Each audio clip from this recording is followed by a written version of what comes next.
Hello ವೀಕ್ಷಕರೇ, ಎಲ್ಲರಿಗೂ ನಮಸ್ಕಾರ. ನೀವು ಇವತ್ತು ನೋಡ್ತಿರ್ಬೋದಾ, ಇದ ಕುಣ್ಯಾಗ ಪೈಪ್ ಇಳಿವಲ್ತಾಗೈತಿ. ಕಂಡಪಟ್ಟಿ ಗುಮ್ಮರ ಐತಿ. ಇನ್ನು ತೆಳಗ ಭಾಳಷ್ಟು ಗ್ಯಾಪ್ ಉಳ್ದೈತಿ, ಆದ್ರೂ ನಿಂತೈತಿ. ಈಗ 400 ಫೂಟ್ ಐತಿದ. ಇದು ಇಲ್ಲಂದ್ರೂ 200 ಫೂಟ್ ನಿಂತು ಬಿಟ್ಟೈತಿ, ತೆಳಗು ಇಳಿವಲ್ತ.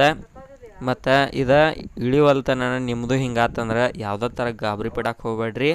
ಮೊದಲು ನೀವು ಏನು ಕೆಲಸ ಮಾಡೋದಂದ್ರೆ ಸ್ಟಾರ್ಟರ್ ಡಬ್ಬಿಗೆ ಹೋಗಿ ಸ್ಟಾರ್ಟರ್ ಹೊಡೆದು ಬಂದ್ ಮಾಡೋದು ಚಾಲೂ ಮಾಡೋದು ಬಂದ್ ಮಾಡೋದ್ರಿಂದ ತೆಳಗಿನ ಬಾಜು ಏನು ಮೋಟ್ರ್ ಇರ್ತೈತಿಲ್ಲ ಅದು ಗಜ್ಜಿಗೆ ಕೊಡೋದ್ರಿಂದ ಇದು ಸೈಡ್ ಕಲ್ಲ ಏನಾರ ಇದ್ರೂ ಒಂದು ವೇಳೆ ಸೈಡ್ ಆಗೋ ಚಾನ್ಸಸ್ ಇರ್ತೈತಿ. ಆದ ಕಾರಣಕ್ಕೆ ಹಂಗೆ ಮಾಡಿ ತೆಳಗ ಇಳ್ಸಕ್ಕೆ ಪ್ರಯತ್ನ ಮಾಡಿರಿ. ಮತ್ತೊಬ್ಬೊಬ್ರು ಏನತ್ತಾರೆ, ಇದು ಬೋರಿನ ಗಾಡಿ ತಂದ್ರೆ ಸಾಧ್ಯಾಕೈತಿರ್ತಾರೆ, ಆದರೂ ನಿಮ್ಮ ಖರ್ಚು ಉಳಿತೈತಿ. ಈ ಥರ ಮಾಡಿ ನೀವು ಖರ್ಚು ಉಳಿಸ್ಕೋಬೋದ. ಈಗ ನೋಡ್ತಿರ್ಬೋದ ತೆಳಗೆ ಇಳಿಸಿದೀವಿ ಮೋಟ್ರ ಯಾವ ಥರ ಹೋಗೈತಿ ಅಂದ.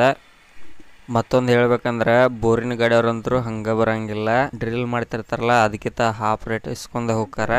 ಮೊದಲ ಈ ಥರ ಮಾಡಿರಿ, ಆಮೇಲೆ ಹಿಂದಾಡಿಸಿ ಬೋರಿನ ಗಾಡಿ ತರಿಸ್ರಿ. ಸಫಲ ಆಗ್ಲಿಕ್ಕೆ ಒಂದು ವೇಳೆ ಈ ವಿಡಿಯೋ ನಿಮಗೆ ಇಷ್ಟ ಆದ್ರೆ ಒಂದು ಲೈಕ್ ಕೊಡ್ರಿ, ಹಂಗೆ ಸಬ್ಸ್ಕ್ರೈಬ್ ಮಾಡೋದನ್ನು ಮರ್ಯಾಕೆ ಹೋಗ್ಬೇಡ್ರಿ.